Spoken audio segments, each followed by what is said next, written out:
Anthropocene has ended. What we do now, and in the next few years, will profoundly affect the next few thousand years. The only conditions modern humans have ever known so far are changing, and changing fast. Nothing stays the same on this planet. Everything changes. The Earth is going into one of these jumps, and you don't know what is going to be on the other side of those jumps. The Earth is always jumping.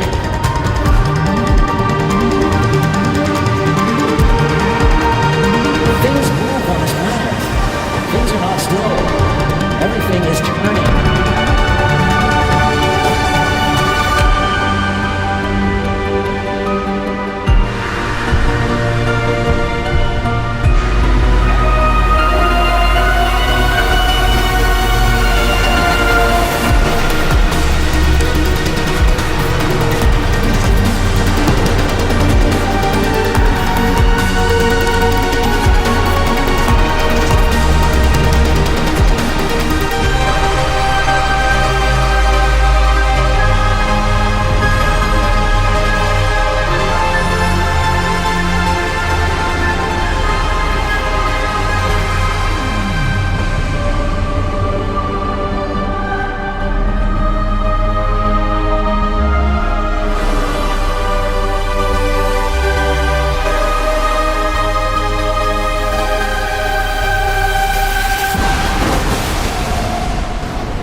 As it begins to run out of fuel, the sun won't simply fade away to nothing.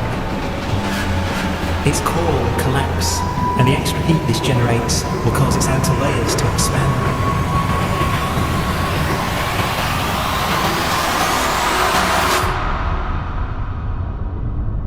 The sun is now dead. It remains slowly cooling in the freezing temperatures of deep space.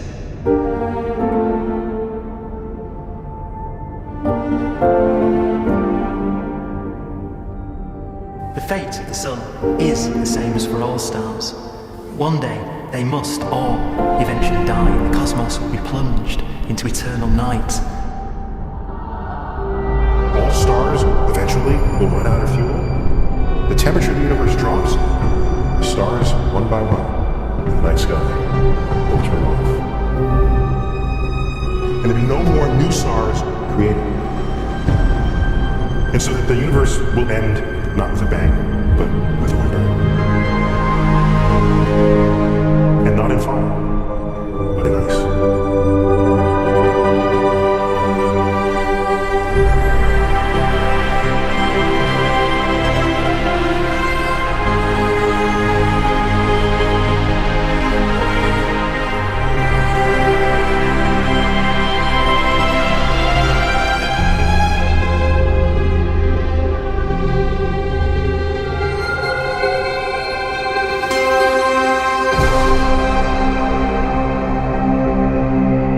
With no fuel left to burn, a white dwarf's faint glow comes from the last residual heat from its extinguished furnace. Looking at it from where the Earth is now, it would only generate the same amount of light as the full moon on a clear night. The faint glow of white dwarfs will provide the only illumination in a dark and empty void littered with dead stars and black holes.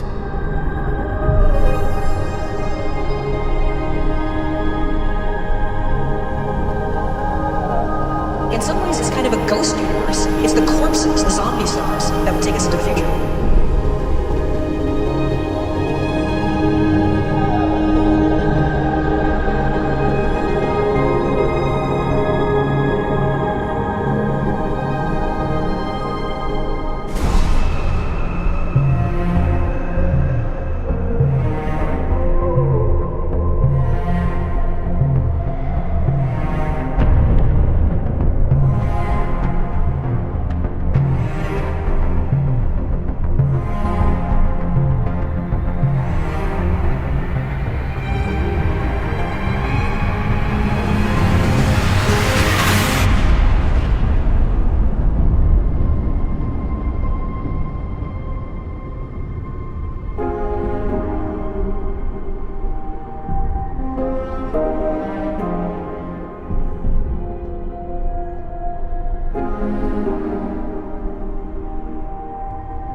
those last stars, white dwarfs that have become so cold that they barely emit any more heat or light. Black dwarfs are dark, dense, decaying balls of degenerate matter, little more than the ashes of stars. Their constituent atoms are so severely crushed that black dwarfs are 1,000,000 times denser than our Sun.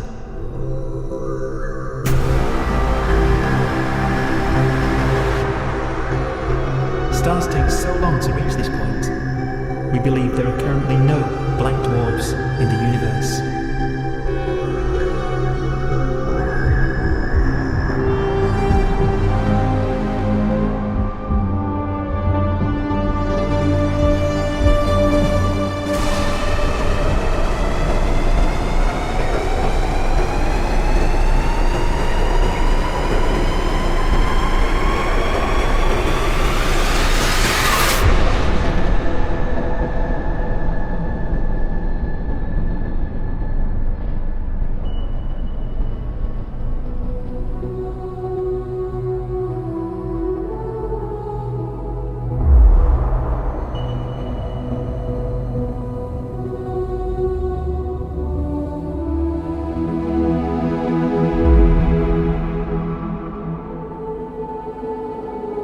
We have a pace of life that's based on really the energy available to us now.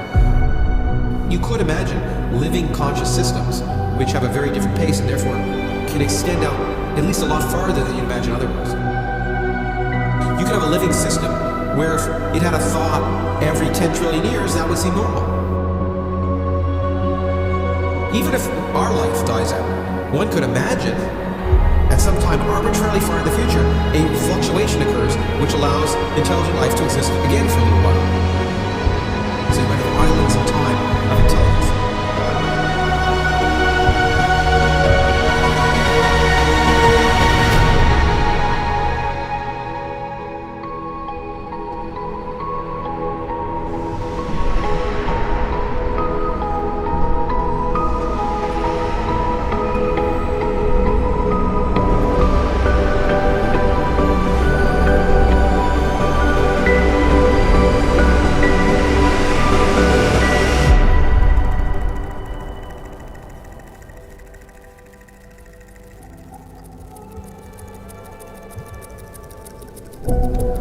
A proton, one of the fundamental building blocks of atomic matter, what makes us up, can just spontaneously fall apart.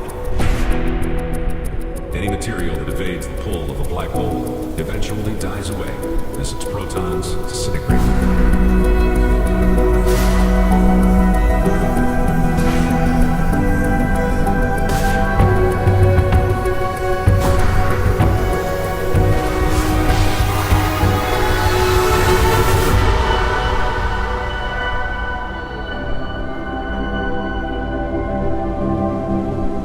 The matter inside black dwarfs, the last matter in the universe, will eventually evaporate away and be carried off into the void as radiation, leaving absolutely nothing behind.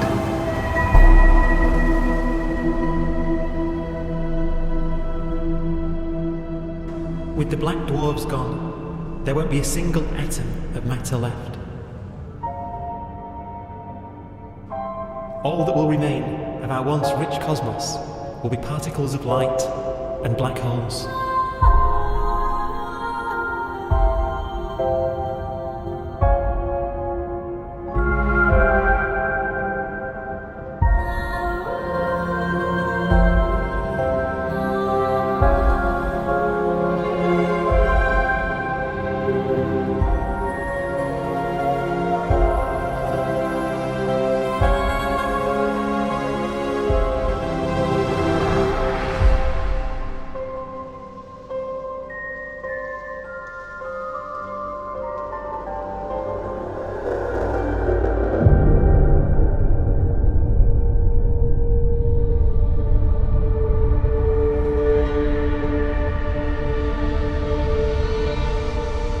The arrow of time creates a bright window of the universe's adolescence, during which life is possible.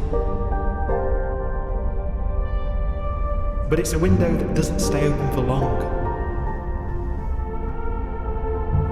As a fraction of the lifespan of the universe, as measured from its beginning to the evaporation of the last black hole.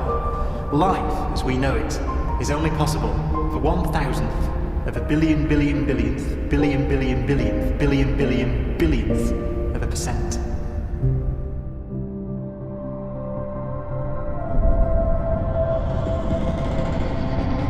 Black holes become the fundamental building block of the universe. A galaxy will basically be a supermassive black hole in a center with smaller black holes orbiting. Zombie galaxies filled with black holes continue to evolve. They'll eat each other and they'll get bigger, and maybe they'll fall into the supermassive black hole and it'll get bigger. The universe will still be an exciting, dynamic place. It's just that the timescales we're talking about are now trillions of years instead of thousands or millions of years.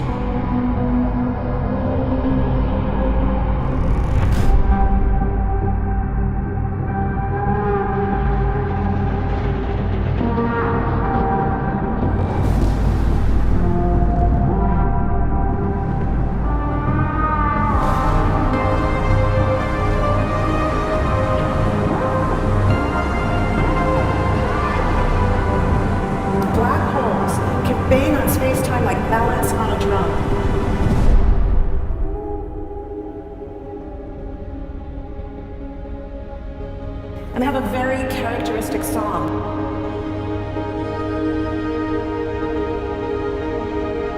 Imagine two black holes that have lived a long life together. At the end of their lives, they're going around each other, crossing thousands of kilometers in a fraction of a second.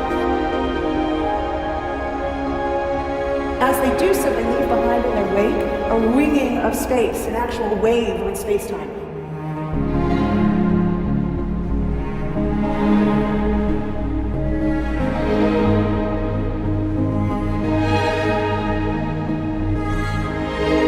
Squeezes and stretches as it emanates out from these black holes banging on the universe. Those are the gravitational waves, and are literally the sounds of space ringing. And they will travel out from these black holes at the speed of light as they ring down and coalesce to one spinning quiet black hole. If you were standing near enough, your ear would resonate with the squeezing and stretching of space. You would literally hear the sound.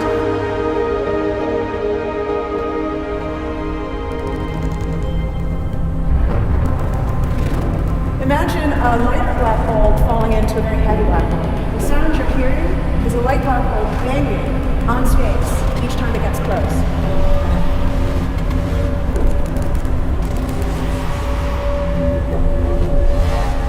As it falls in, it gets faster and it gets louder.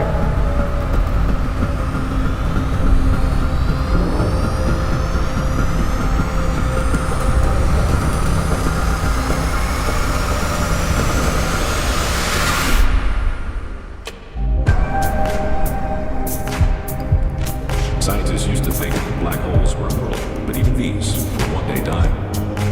Now we're talking about timescales of unimaginable length, quadrillions of years in the future. On that timescale, even the black holes begin to evaporate.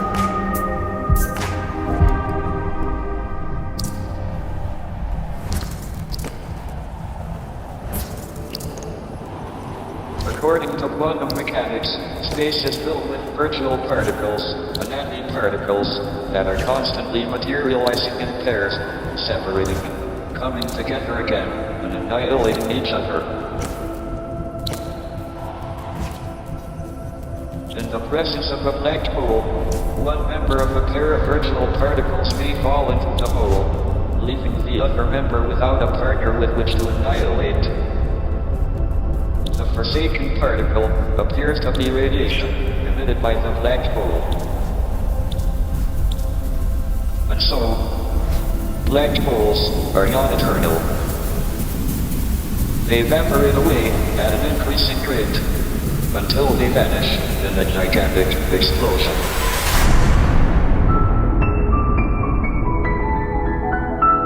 Quantum mechanics has allowed particles and radiation to escape from the ultimate prison, a black hole.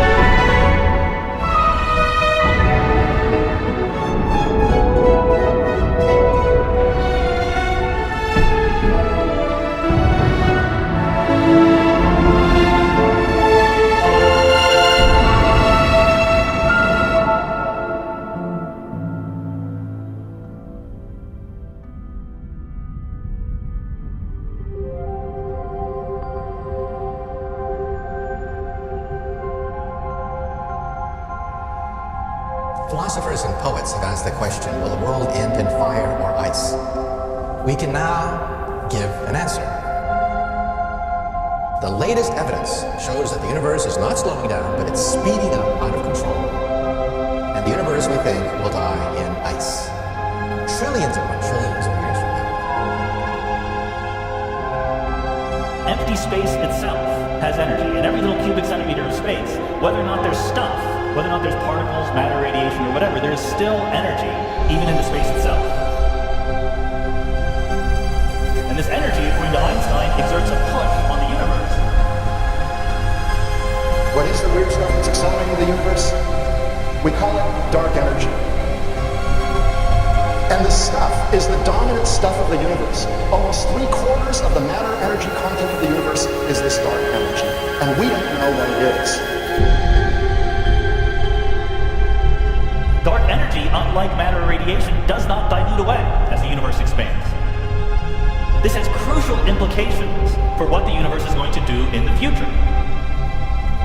So what will be the future of the universe? Well, if the dark energy remains dominant and repulsive, the universe will expand forever.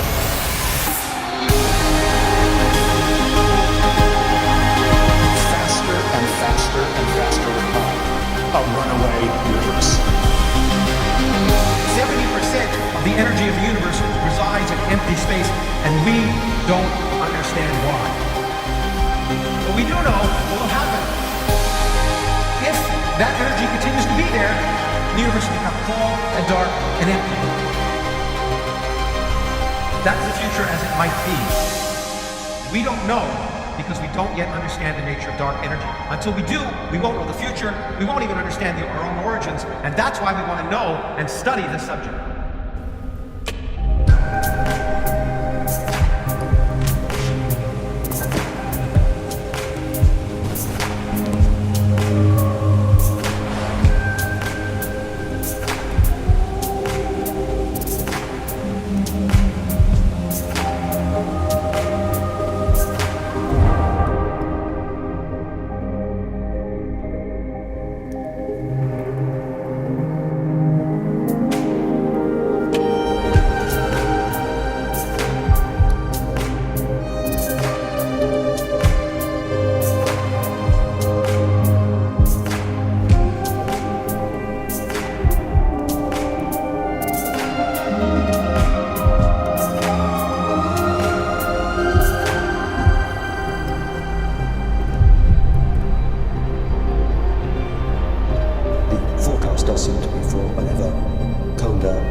But then, of course, we have to ask, could that end lead to a new beginning? And there are ideas whereby what actually is the end of our universe could in some sense be linked to the beginning of a new one.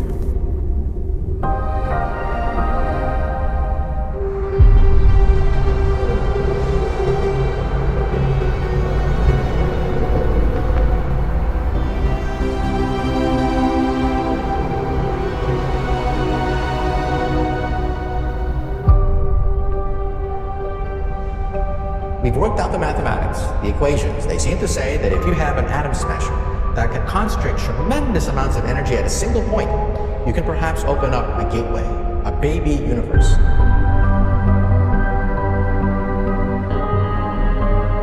Facing the death of everything there is, this perhaps is their only possibility of escape.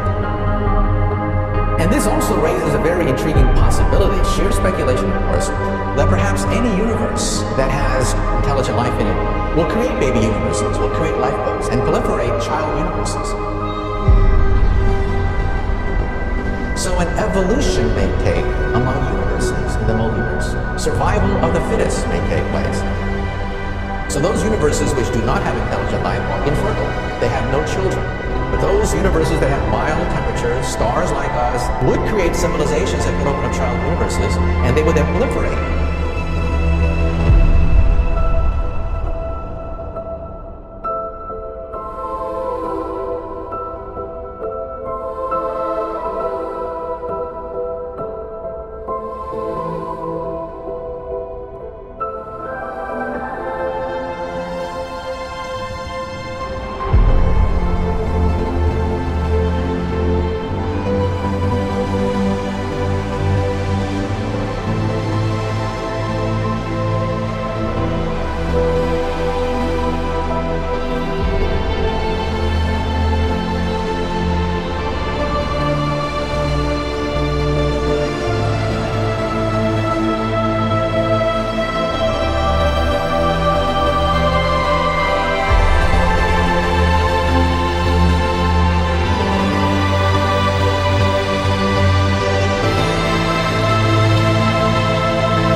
After an unimaginable length of time, even the black holes will have evaporated, and the universe will be nothing but a sea of photons gradually tending towards the same temperature as the expansion of the universe cools them.